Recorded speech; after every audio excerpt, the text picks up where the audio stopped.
Okay.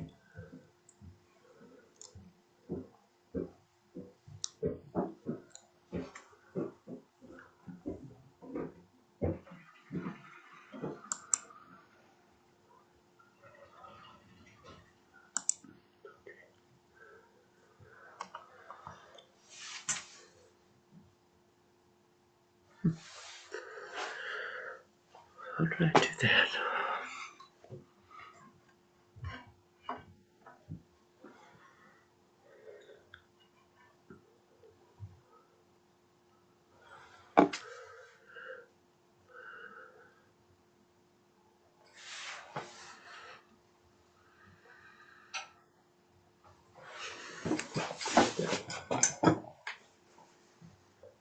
So how you doing, lady?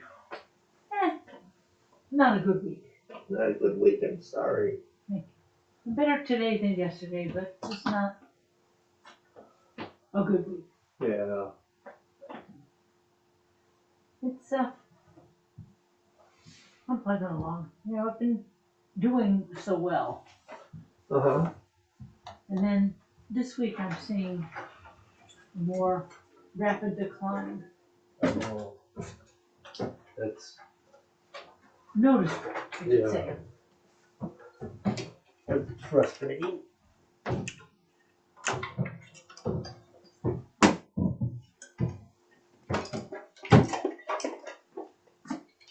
Ew.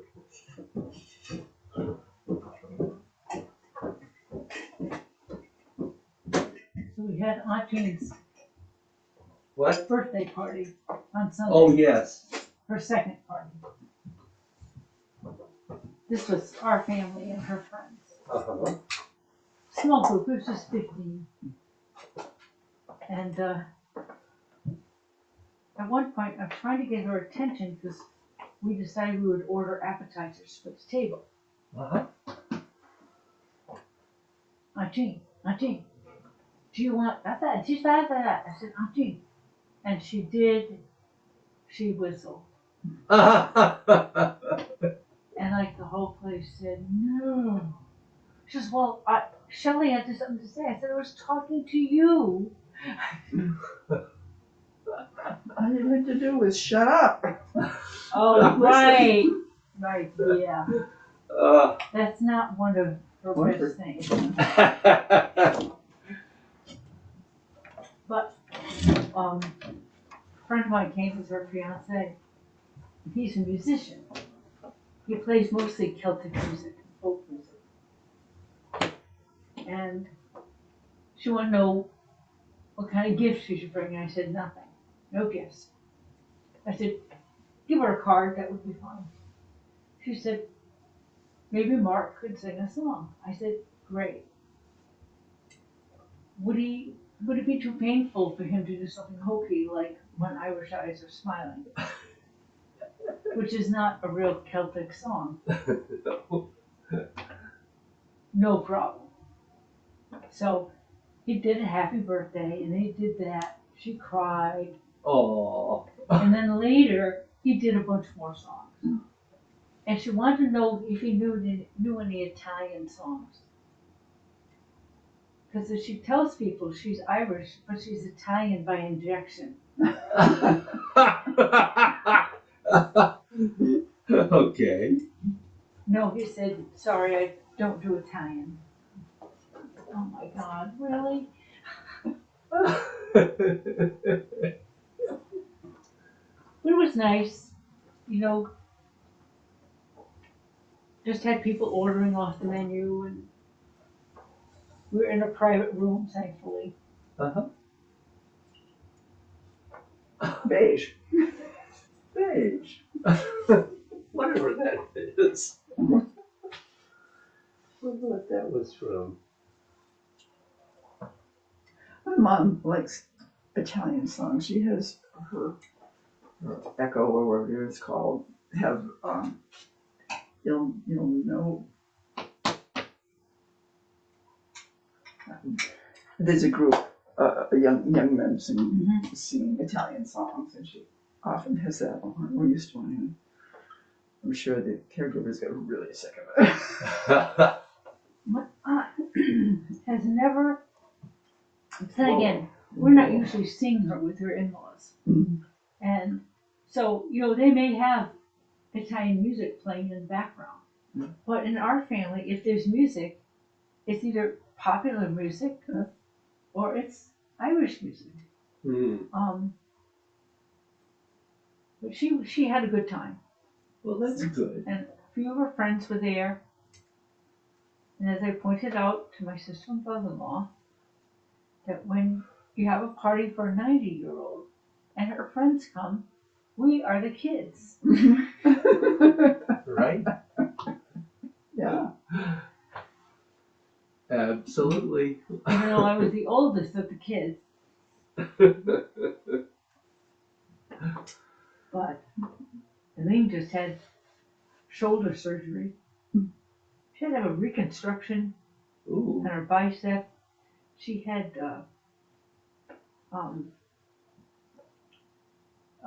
she had a tear. She's in a big old cast. And of course that's her dominant arm. Of course. So she's learning how to write with her some dominant arm, just as you are. Although left-handed people seem a little yeah. more adept at using their right hand. The left-handed people I know are more ambidextrous than mine. Well, because they're in a right-handed world. Yeah. Go in my classroom. I never had left-handed scissors. Hmm. I still remember the left-handed kids complaining about being forced to write right-handed. My grandmother Roy told me how the teachers would slap her hand with a ruler if they caught her writing with her left hand. I mean, it was thought to be an evil thing. And I don't understand the evilness of that. It's because it was different. Well. But she was truly ambidextrous by the time she was an adult. Yeah. She could do anything with those hands. Emily, when she played softball, she was a pitcher. Uh-huh. But she also could bat right or left-handed. And my sister was in the stands once, and she got up to bat, and she went to the other side.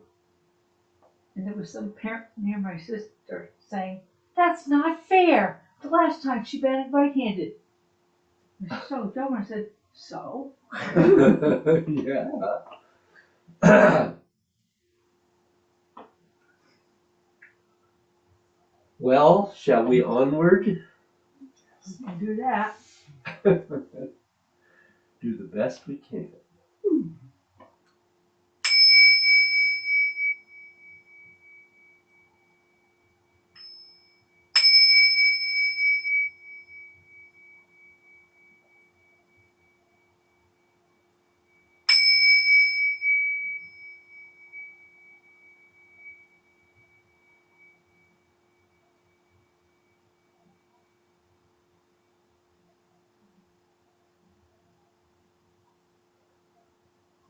I heard the Tink Shaw differently than I have ever heard it before. Really? Oh. That was very interesting.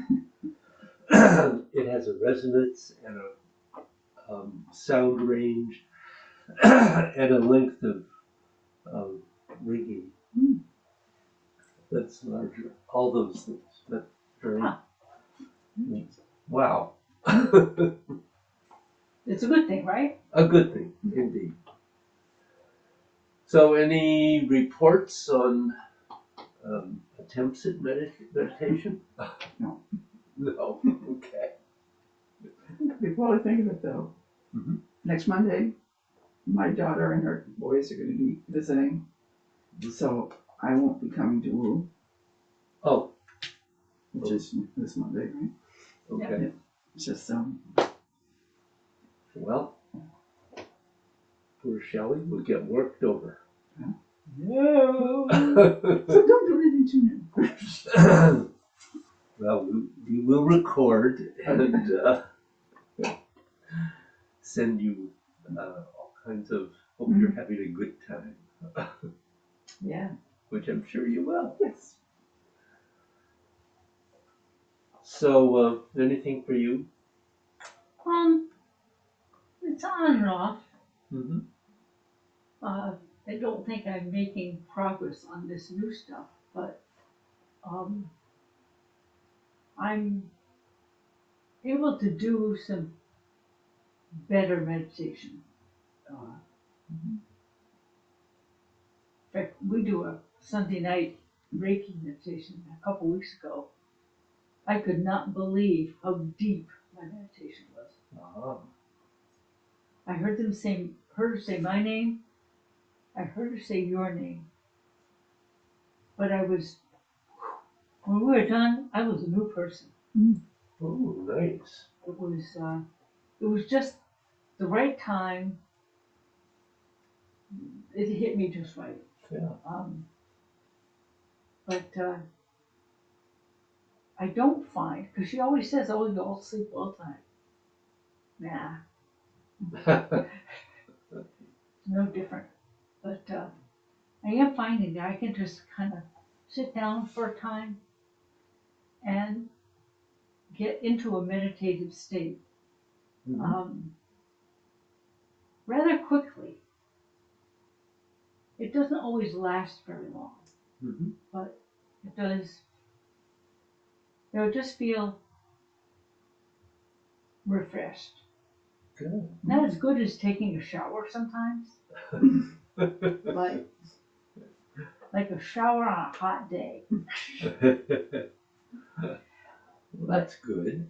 It's yeah, and I figure, well, I think accepting that just because it only took me 10 or 15 minutes is good enough. Mm-hmm. Yeah. Even though I'm taking us into um, ex- expanding practices, um, simply doing inner dissolving in whatever way functions for you is perfectly fine. Um, this is information that hopefully will come to be beneficial to you in a future date. So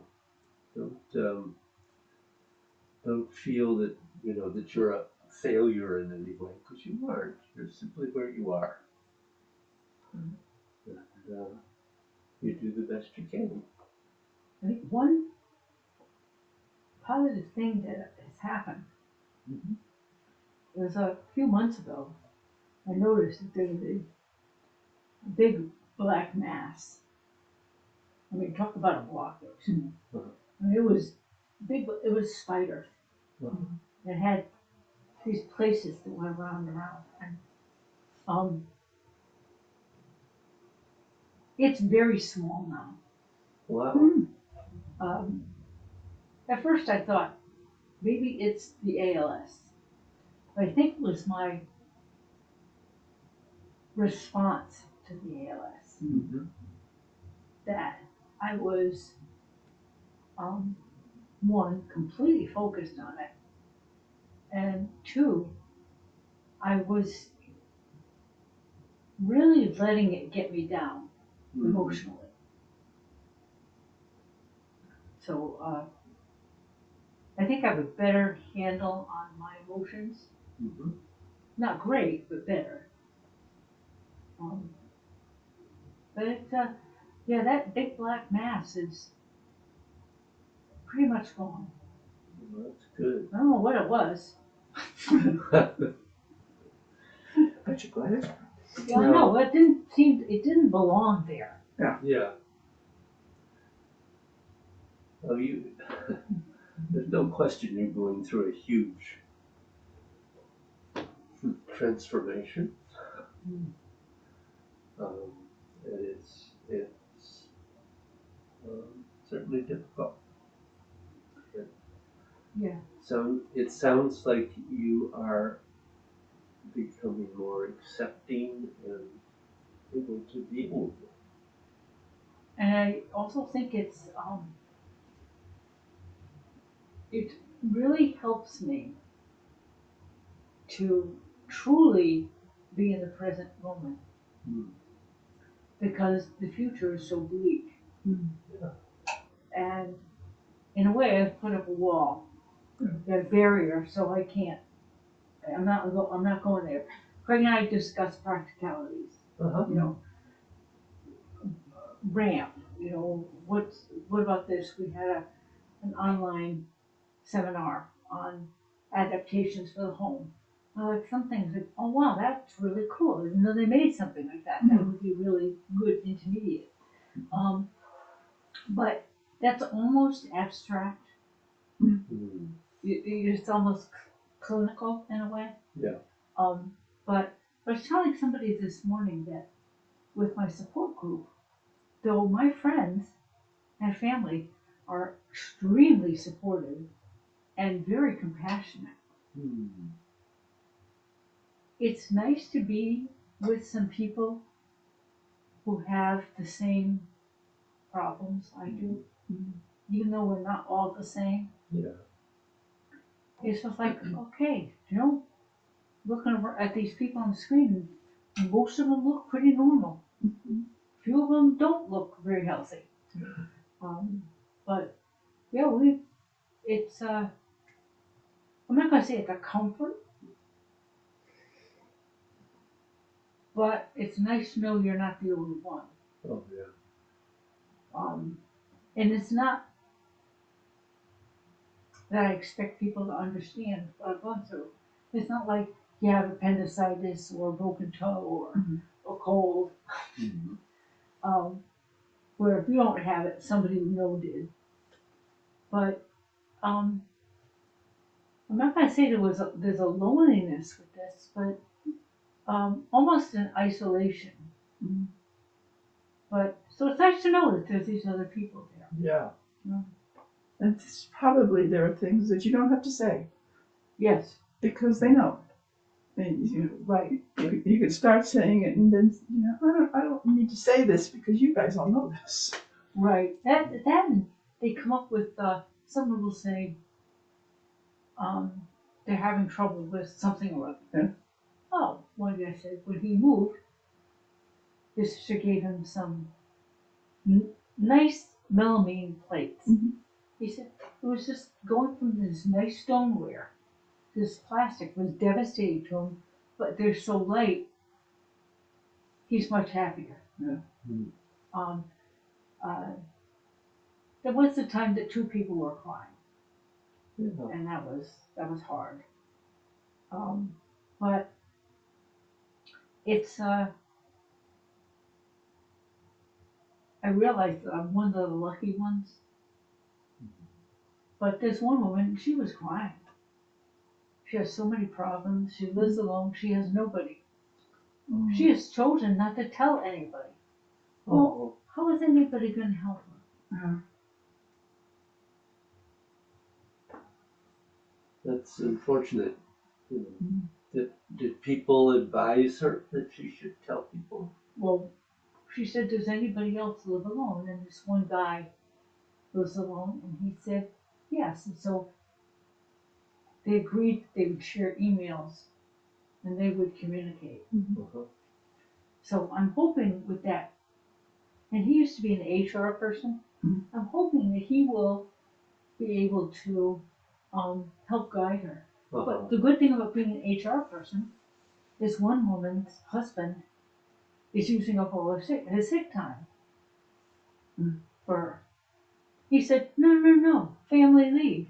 He told her how to go about it, her husband had to do.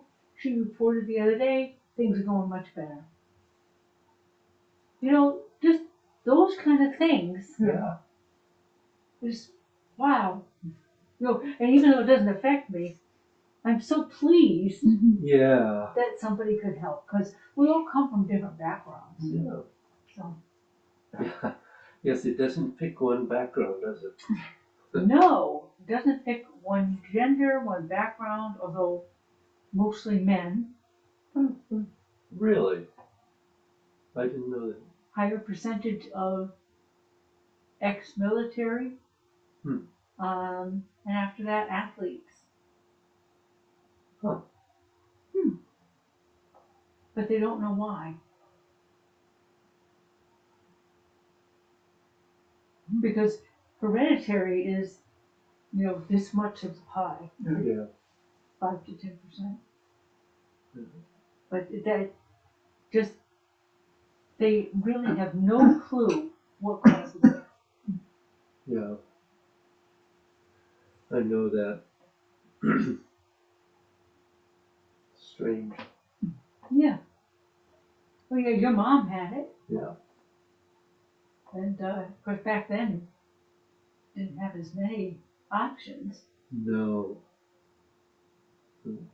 But no, it's just weird how it. That's why they call it sporadic ALS, because it's like here, there. Yep. I mean, you think about how many people in your lifetime have you known who've had it. I've known one other person. Just wow, weird. Yeah. So, but I plug away. I'm moving on, do what I can. Yes, you are. You're doing Is great. is it going on in your brain? Your brain is shutting down during things, or is it the nerve? These nerves, It's the nerves from your brain into your. right? Spinal cord. And it affects different people differently. They put it in two categories: vulvar, which is neck up, and limb, which is the rest of the body. Most people have it affect their limbs, but no matter where it starts, it's going to end up in the other area. And the nerves start dying. My doctor calls it, they murdered themselves. Sounds like suicide to me, Yeah. but I think she doesn't like to use that word. No. But she said they just die off, and then the muscles atrophy.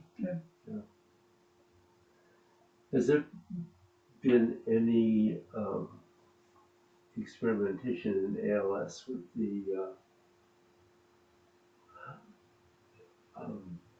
inserting electrodes into the spine that stimulate the nerves? Mm-hmm. They've looked at cholesterol molecules in the spine that somehow seem to be associated with ALS. Uh-huh. Um, they're now testing robotic appendages. Um, most everything that they're doing research-wise is to extend life, alleviate symptoms, or figure out what the heck is happening. Mm-hmm. Because if they can figure out what's happening, they may be able to find a cure. Yeah. But it's like I read these articles, and it's like it's all over the place. This scattershot, it's everywhere. Yeah. But they have tried different drugs. Chinese have come up with some sort of herbal patch that they've seen some good results with.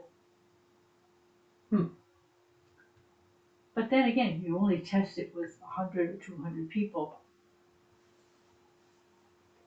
The start. So you see what happens. That's the other problem. There aren't that many test subjects. Yeah. Which on one hand is good. On the other hand, Right. Yeah. You don't have, like in other studies, they're looking for thousands of people. And this one, you're lucky, you can get 150. Yeah. But, we'll see But what that's happens. but 150 is probably a good representation of ALS. Yes, considering they think there's between 30 to 60,000 people in the United States who have ALS. But because it's not always reported, Ah. or it gets misdiagnosed, Yeah. that they don't know. Well, 2 people in my group, their symptoms developed shortly after they had a COVID booster. Mhm. Huh. But again, we had a doctor talk to us this week. He said, "Yep, there may be 2 people here who say that." One woman said she got it in her arm. She had pain.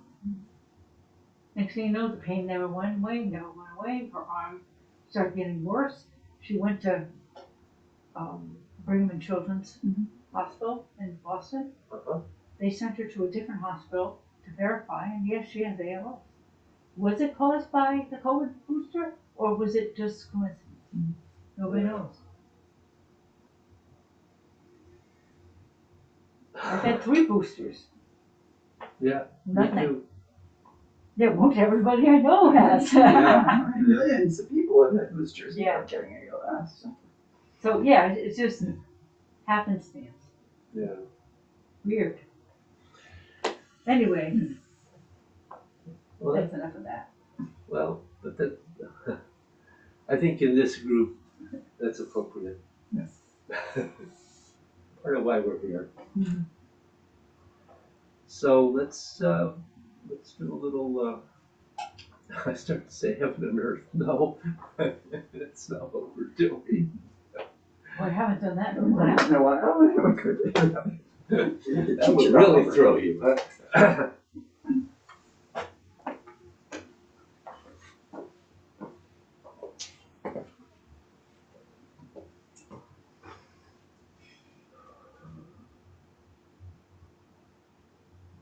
So stepping out,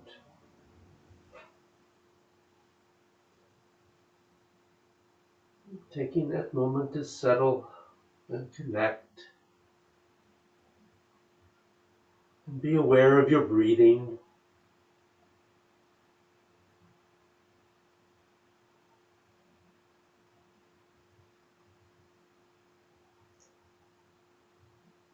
Aware of your connection to the earth,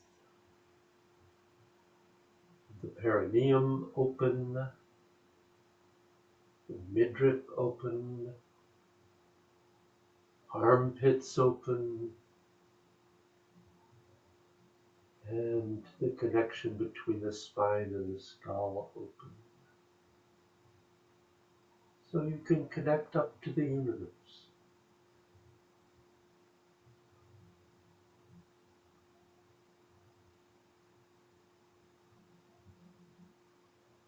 And begin with sinking the chi through your body.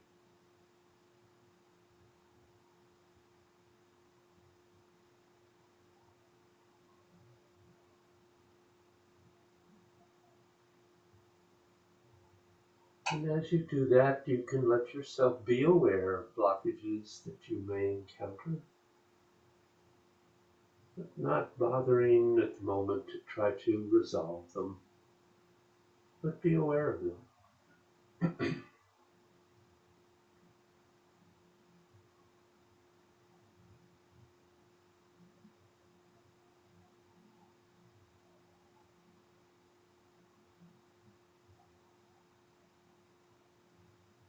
And be aware of your energy gates.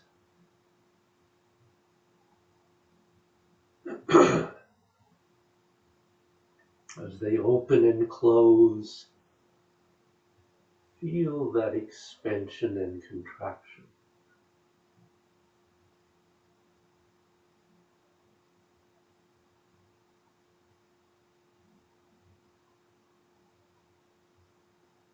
And extend your mind through your body.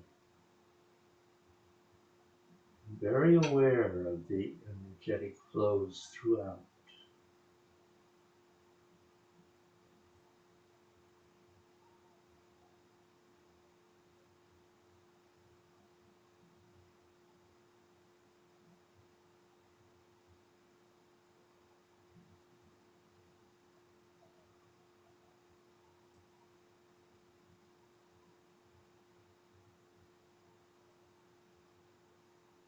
And when you're ready, stepping out and into cloud hand.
sit. Unless you have questions.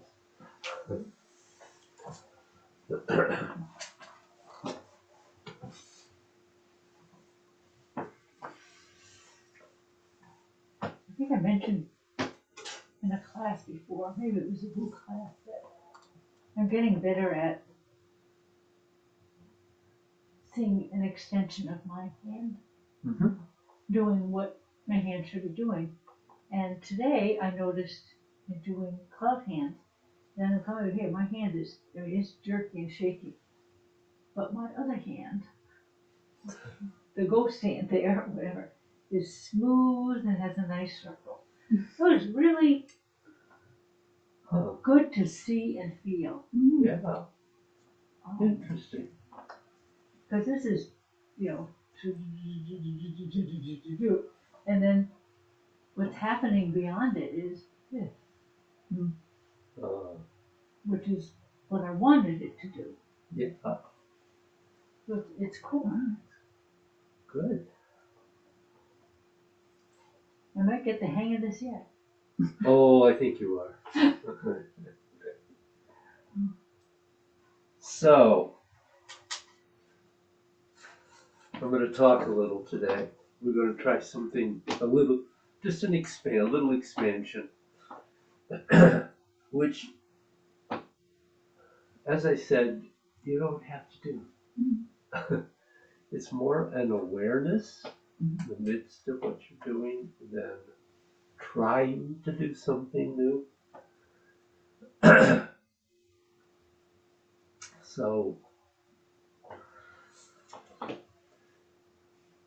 So the point of this is where we're going to go into now is to functionally recognize and differentiate how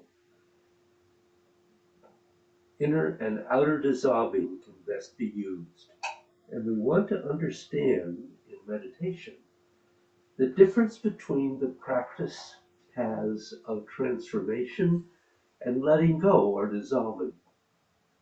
We want to become able to better recognize and use the energy of the unconscious mind so it can even better help you in inner dissolving.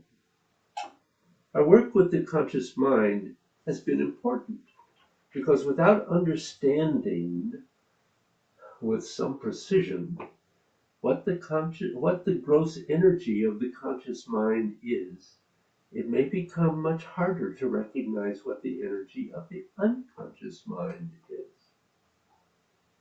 In Beijing at one point, Liu Hongjie once engaged in a conversation with Bruce regarding what the major and upper levels of Taoist meditation were all about. And he said that the high end of Taoist meditation is valued in two very different ways. On the spiritual end of it, it can take an ordinary human being and raise them to the spiritual awareness of a genuine enlightened being, such as a Buddha or a Taoist spiritual immortal. On the worldly end, it can release and clear the strongest traumas and negative karmic conditionings that can and do actually stall the human soul, often for an entire lifetime or lifetimes. Some of these methods are introduced in Bruce's series, The Tao of Letting Go. The middle area of Taoism and all genuine forms of spiritual meditation can bring genuine peace of mind, or what is often referred to as personal enlightenment, both amid seniors and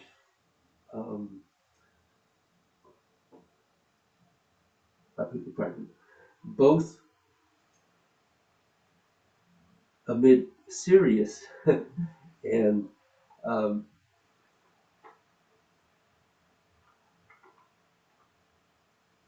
what did I write here? Both amid serious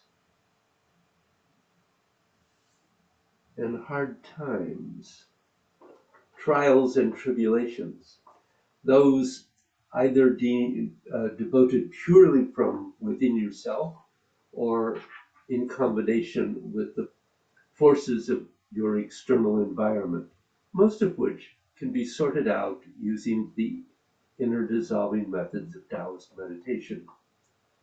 Now, we want to functionally differentiate how inner or outer dissolving can best be used. Outer dissolving is more the surface of the spiritual essence of a person. It is the obvious face you present to society, what you feel about yourself, whereas outer dissolving is involved with what is um,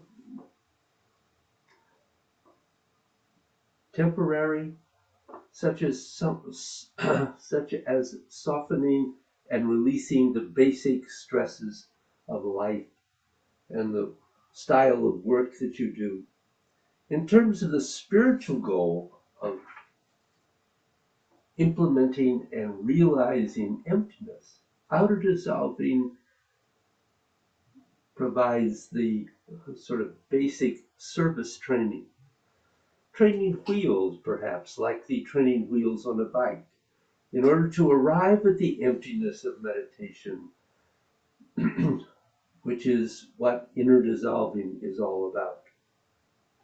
Now, inner dissolving is about spiritual emptiness, which is long-term, deep, and permanent. Examples where inner dissolving comes into play might be when someone yells at you and you slough it off, or it churns inside you for weeks. It is something you could, if it was something you could just slough off, outer dissolving would deal with it. If it's something that churns inside you for weeks, you need inner dissolving.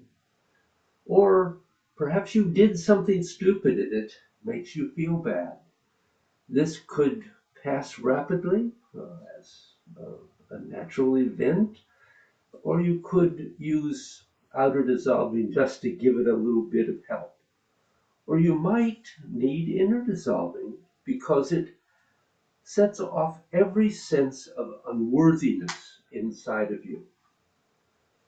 On some days, you can't forget something or someone that sets off the sense inside of you of not wanting to forgive any slight you have ever received. You can't forgive yourself for whatever is an ongoing issue. These are things that are deep, and they are setting off what's coming to the surface. For this, you need inner dissolving. It is the road to arriving at your essence, beyond your personality and ego. The major meditation goal of true peace of mind cannot be reached without inner dissolving, the practice of Lao Tzu's way of Taoist meditation. Outer dissolving alone can't take you there. Now, there are two basic ways that people meditate with all the techniques involved. One is the path of transformation, and this is you try and transform something inside you into something else. You try to transform hate into love, anger to compassion, sadness to happiness. I can't do it to I can do it. This is a transformation. Nothing is changed, you just transform what it is. Letting go or dissolving is something else. Transformation can be described as the process of creating a statue. One way is that you have a big rock and you make some sort of design and figure out what the sculpture can look like. And you're transforming the rock by taking what it is and making it something it was not. And that is a transformation. Letting go goes further into transfiguration, where literally a rabbit becomes a dinosaur. It doesn't just change the form, it actually changes what it is. Dissolving is letting go, or letting go is something that is more like the process that many of the great artists have used. They start with a giant rock, and then they keep on going around and around the rock and connecting to it and trying to feel inside the rock and discovering whatever sculpture is contained inside that rock. And they simply keep chipping away until what is contacted inside naturally emerges. So dissolving does not add anything. All it does is take away what is not so. Or as an old Taoist phrase goes, if you take away the false, all that remains is the true. So dissolving is about taking away the false that's in you. It's not about adding anything. It's simply getting right back to what was always there. So as we proceed forward, the next step is to realize and recognize the energy of the unconscious mind so it can better help you with inner dissolving. So let us proceed. So close your eyes as you've done before. Be aware of letting yourself settle right where you are. Regulate your breathing and allow it to become smooth and calm.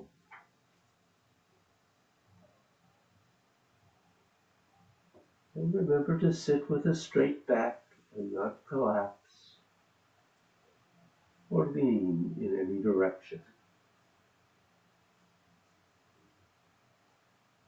And beginning at the crown of your head,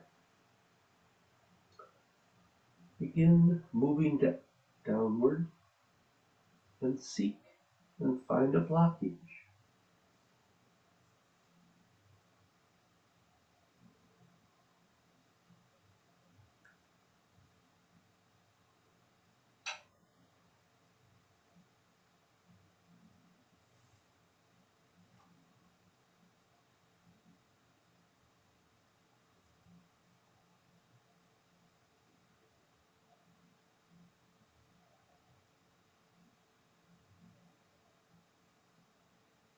When you find one, begin to dissolve it using inner dissolving, ice to water, and water to inner space.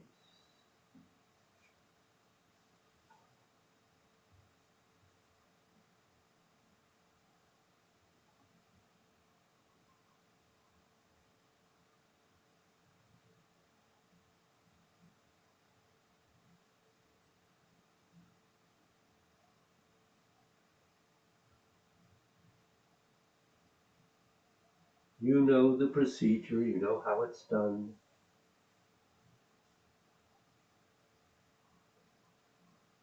But I want you now to consider something. As you're dissolving your blockage, if you ask the question, what allows you to normally recognize what you perceive, it is the energy of your conscious mind. So focus on this as you dissolve until you can clearly recognize what the energy of your conscious mind or your thinking is.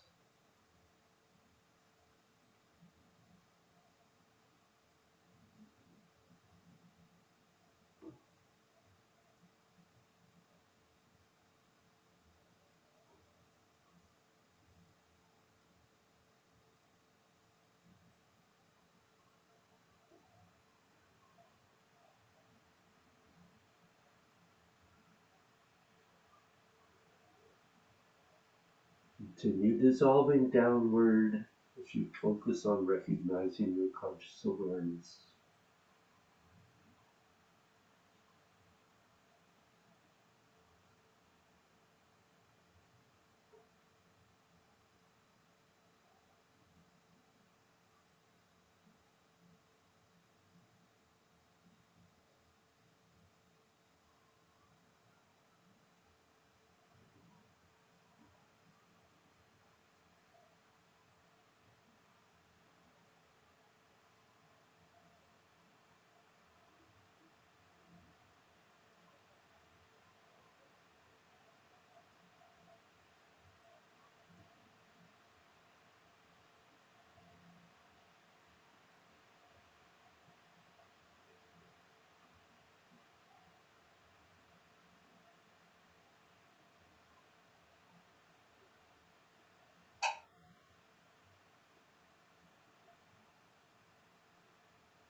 Now you're going to do three things simultaneously.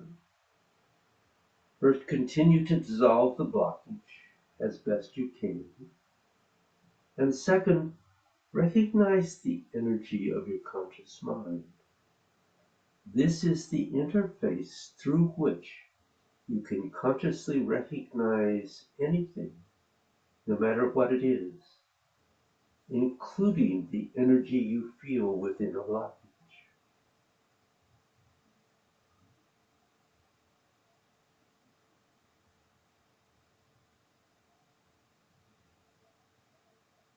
Continue dissolving.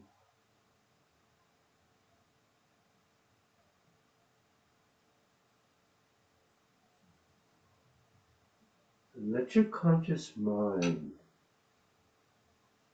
beyond that blockage. Recognize what's in that blockage.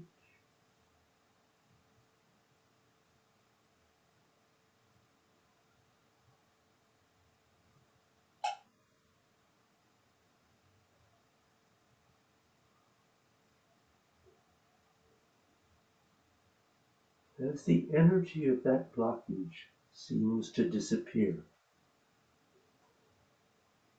there's the energy behind the energy that was in the blockage. And let it just go into that blockage so that there's a continuity. It's not you recognize there's a gap and then you try to recognize again. The energy behind the blockage is what maintains the continuity.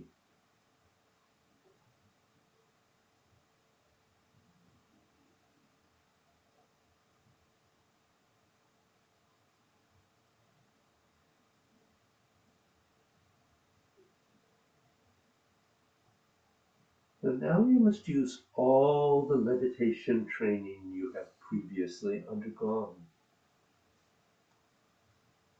And let your mind become even more quiet and calm.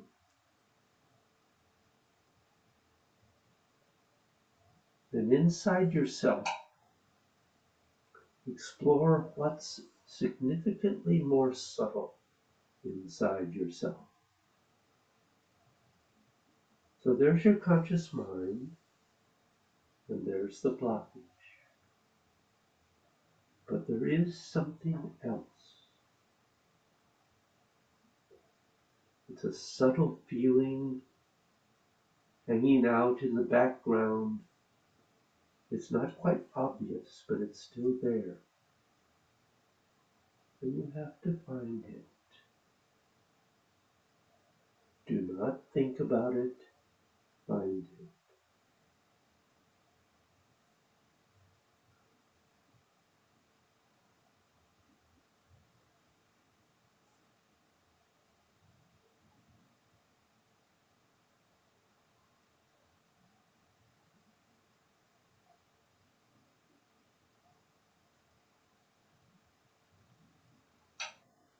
This subtle something is going to be the energy of your unconscious mind that can bubble up within your conscious mind.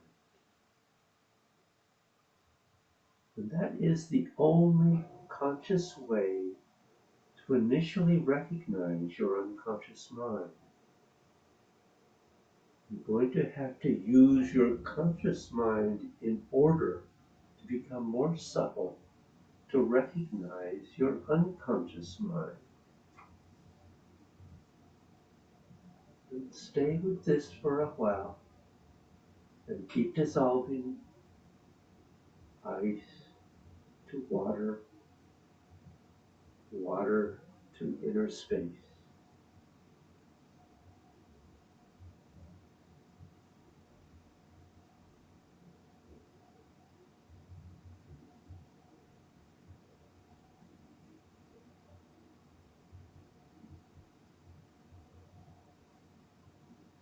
Now, in the beginning, it's quite common that you're not sure if you have found this sense of your unconscious mind, or that you haven't.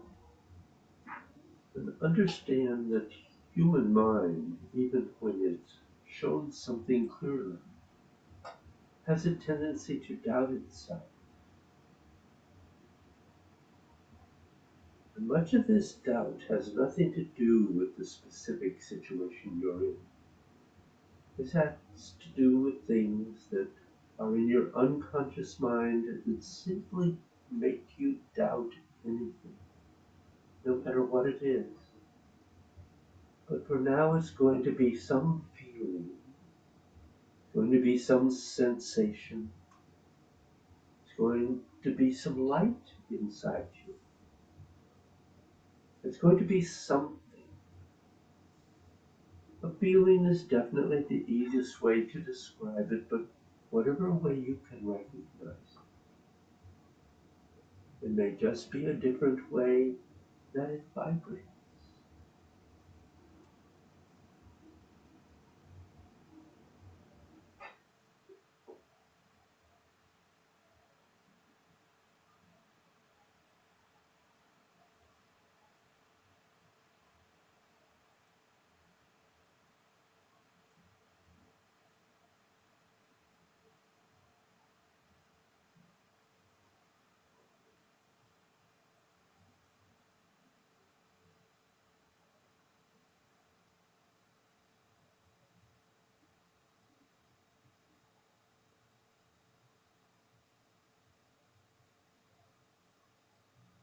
You have to become comfortable and just recognize what your unconscious mind is.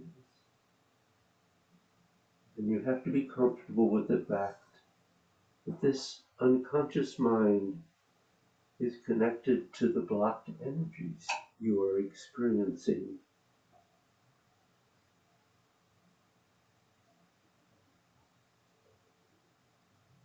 And I realize that this does not sound as concrete as it could be or as you might like it to be. But when we start talking about the unconscious mind, which most of us are not aware of in ourselves at all,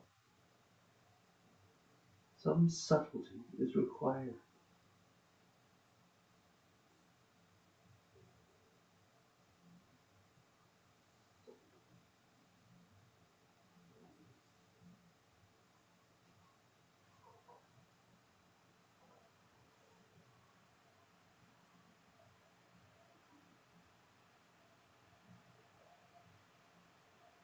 And as you're meditating the next couple of weeks,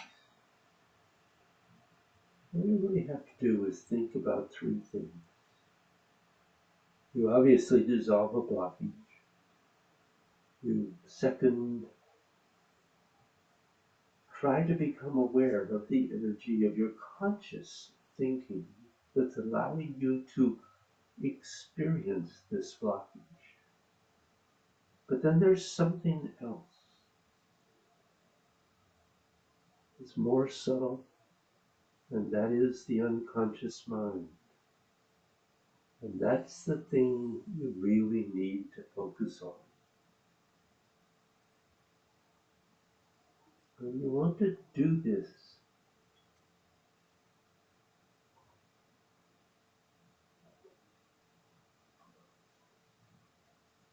perhaps all at once in one session, or if you want to just take the first few days of the first week to look for the conscious mind, and then for the rest of the time, the unconscious mind. Or if you want to spend a week on the conscious mind and the rest on the unconscious mind, that's up to you. Because both of these are completely about the conscious and the unconscious mind, and your recognition of it, and your ability to stabilize it within a blockage. So the blockage will reveal itself. They're completely commingled. It's like pouring wine into water.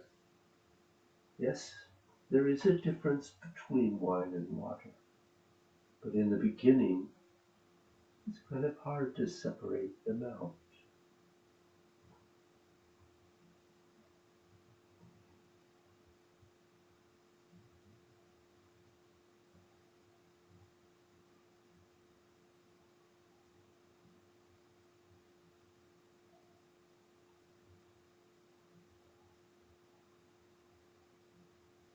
So when you're ready, we'll go into our regular closing.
and all benefit gained from this practice and to help all the sentient creatures of the universe.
Any questions or thoughts?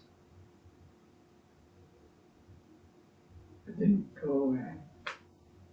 Hmm.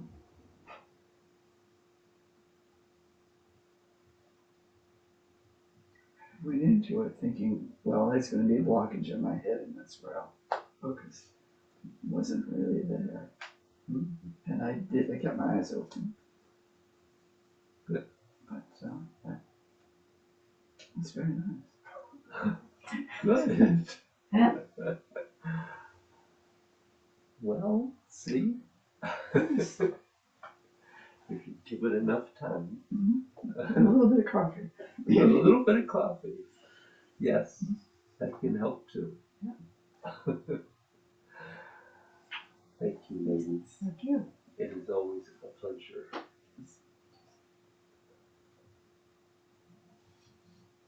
What would my week be without Shell and Carol?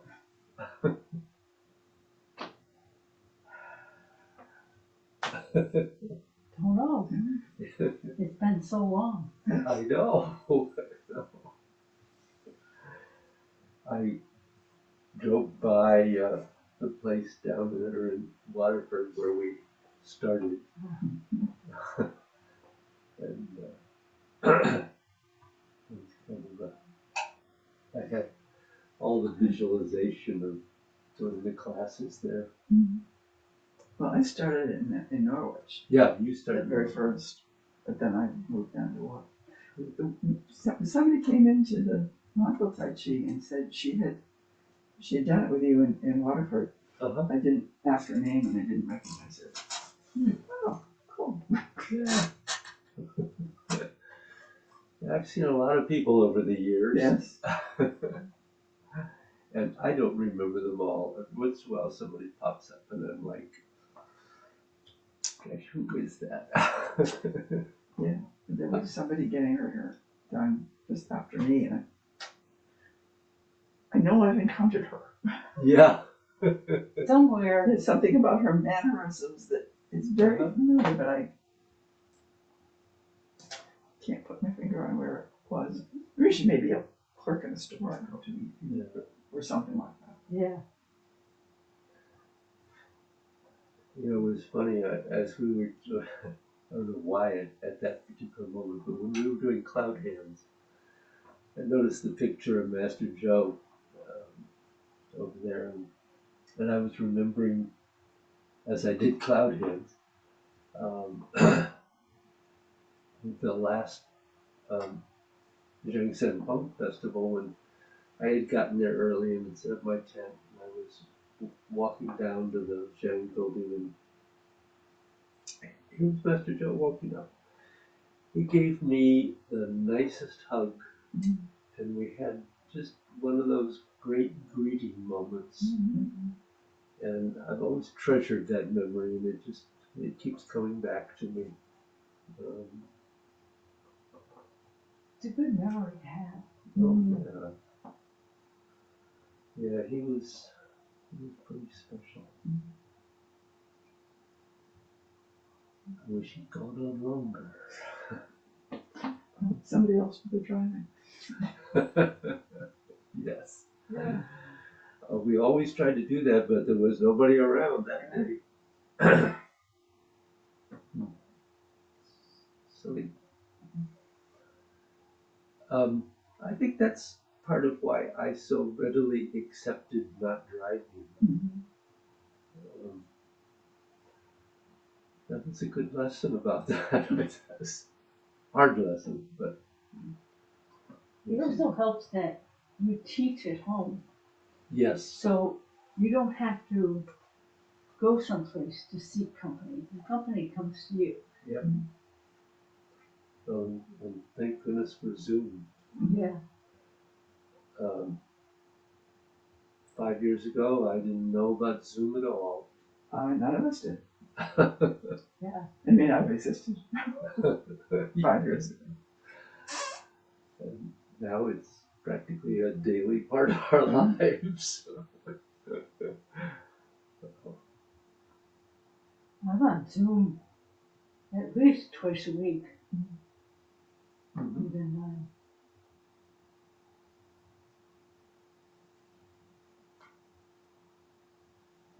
Well, once a week, because I do these sharing circles that are describing good things. And I have one on 1 week, and one's on Wednesday of this week, and then another one's on Tuesday of the week after. Mhm. So,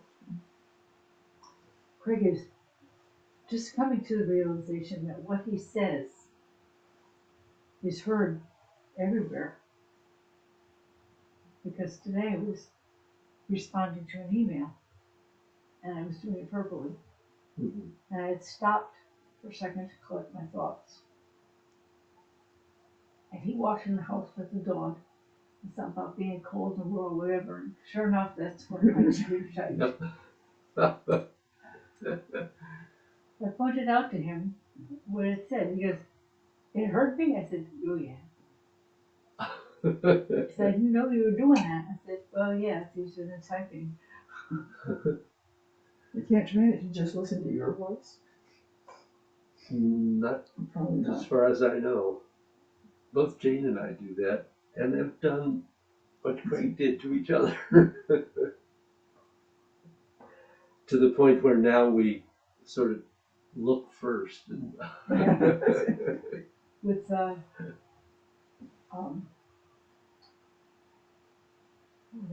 oh, I record the meetings Mhm. that I take minutes for. And last month, when I was typing, I didn't use my earphones. Uh. And I had the machine running.